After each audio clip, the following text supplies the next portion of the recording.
السلام عليكم، ازيكم عاملين ايه؟ يا رب كلكم تبقوا بخير. هنعمل غدا سريع مع بعض مش هياخد منا وقت. هنجيب نص كيلو لحمه مفرومه وكيس من خلطه الكفته بتاعت كنور وبصلايه مفرومه ناعم ومتصفيه وملح وفلفل اسود. الكيس دوت مقدار نص كيلو، وده نص كيلو لحمه. وحطيت نص معلقه بيكنج باودر وعجنتهم كويس وسبتهم في التلاجة يريحوا نص ساعه. وبعد كده كورتهم. جبت بقى في الطاسه هنا حطيت شويه سمنه وعليهم شويه زيت، ونزلت بالكفتة لما تتحمر من على الوشين ووطيت عليها شوية عشان تستوي.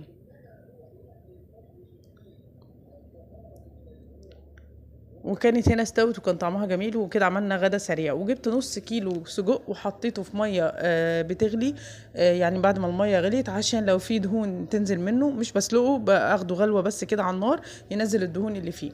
وجبت طاسة وحطيت فيها بصلة شوية زيت الأول، وبعد كده بصلاية كبيرة وقرن فلفل ومعاهم طماطماية. خدوا تشويحة كده كلهم مع بعض لحد ما يتبلوا. رشيت عليهم رشة كزبرة ورشة كمون ورشة فلفل اسود.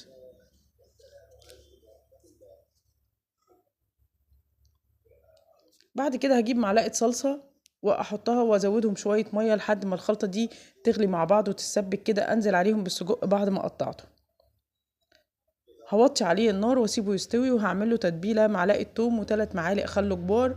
وهنزل بالتتبيلة دي اول ما السجق يستوي ويكون دخل في السوا هرشها عليه من فوق واملحه. التتبيلة دي بتدي طعم جميل جدا للسجق. بعديها بالظبط 5 دقايق 7 دقايق وبطفي عليه.